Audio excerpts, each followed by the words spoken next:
Leo, the month opens up with an exact Uranus-Pluto square, and that's an energy of rebellion, of breaking free of restrictions in life, and throwing off anything that feels too oppressive. It is amplified by the solar eclipse, new moon in Scorpio, just 2 days later. And this Scorpio energy is very, very intense. It's a fixed sign. You're a fixed sign. You understand intensity. And as a matter of fact, you may find that this is a time frame for you where there can be a little bit more drama than normal. What is this solar eclipse, this new moon for you? It is in some ways looking at what new start you want, what new action you can take. It's a push energy. You might start to feel, I need to get moving. There's things I need to do between now and the end of the year. Let me push forward. Let me move forward. Yet, with this eclipse, we have Saturn that's connected to the new moon. And Saturn can represent restrictions. So you may feel restricted in some way. It's like, I want to do all these things, but there's not enough time. There's not enough money. There's not enough this. There's not enough that. You may feel this restriction. If you're looking for a new job, there may not be the job available that you want, or the money available for what you need in order to take the new job. Just that sense of blocks. Move beyond the blocks. You will find the answers from within.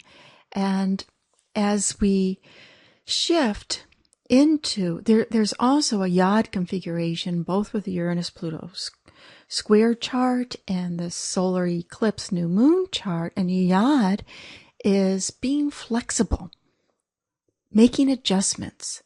That when you can make adjustments between what you want to do and your willingness to do something, and that merging between your inner life and your outer life, your outer purpose, what you do, and that inner feeling of what will make you happy, then the changes can come.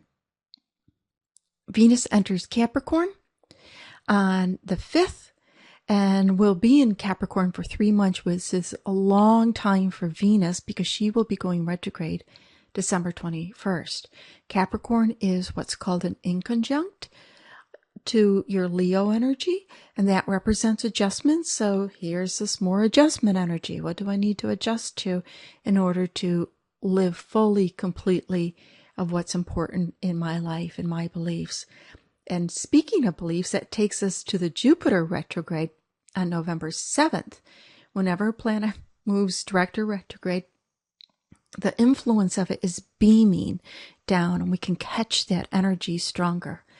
And this retrograde Jupiter in Cancer is very powerful. It's very emotional. There's a lot of emotional energy this month. There's a lot of water, which has to do with feelings.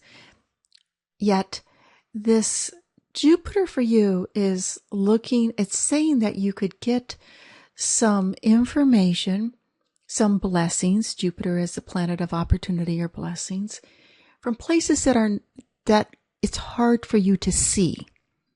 So what are places that are hard for you to see or understand? Dreams, maybe meditation.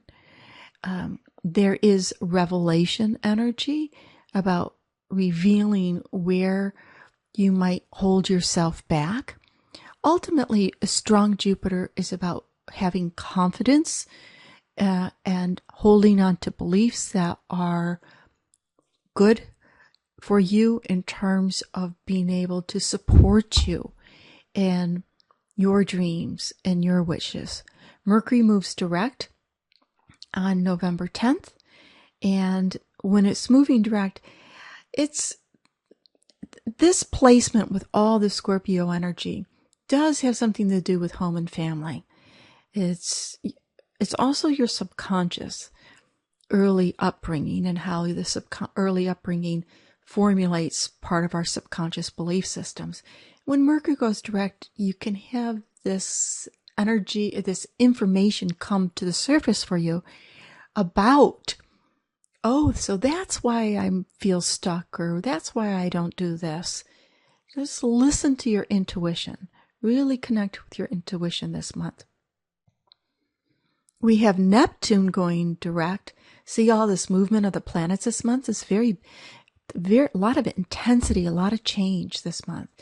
And Neptune is connecting with passion, is compassion.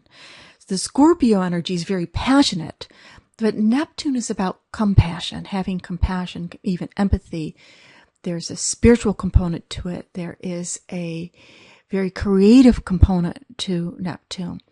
The shadow side of Neptune is where we can end up feeling let down or betrayed, even deceived in life. That the high side of Neptune is understanding things from a very spiritual perspective, being able to dream things up like an artist does, very creative. So get your creative juices flowing this month because it's there to connect to. On the full moon in Taurus, very passionate energy.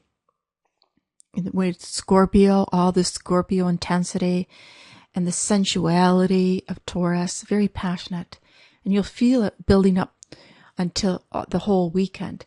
For you, it's an illumination between the inner and the outer, the home life and the work life or professional life. Do you have that balance? Is there a good balance between taking care of things at home? And by home, I just don't mean, your apartment where you live or your room or your, where you, maybe you spend more time in your car than any place else that's temporary moving home.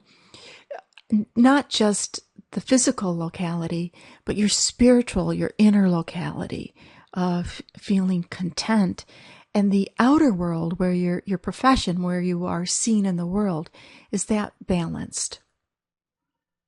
Chiron will be moving direct on the 19th, which, by the way, is the day that Venus will cross her shadow point before her retrograde. So the shadow point is the point that the planet goes direct at. And with Chiron moving direct on the same day, on the 19th, this can be a time of releasing any negative emotions, any resentment, any anger, any frustration that we may have buried regarding where we've been hurt in life, whether it's emotionally, physically, or just circumstances of life where we didn't have an opportunity for something that we knew if we had that opportunity, things would have been different for us. So it's a lot of releasing and honoring and valuing and giving gratitude to the circumstances in life that we do have, and see how it can make us a stronger person and a better person. The sun enters Sagittarius on the 21st. So we're going into a fire sign. You're a fire sign. It gives more vitality to the energy.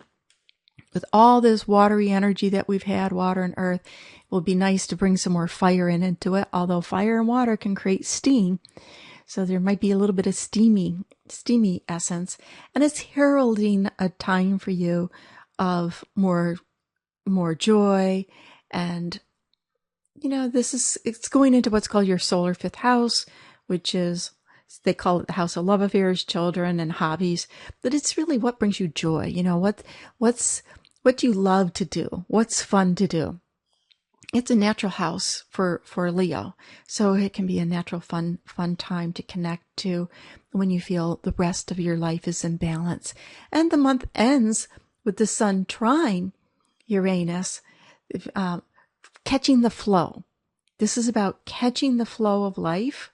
It will, at one point, so we have Sun in Sagittarius, Uranus in Aries, the two other fire signs, both trining your sign.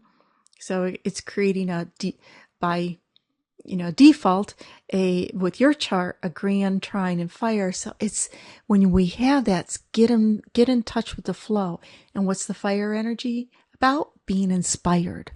So the month, it leads into December about getting in touch with your inspiration.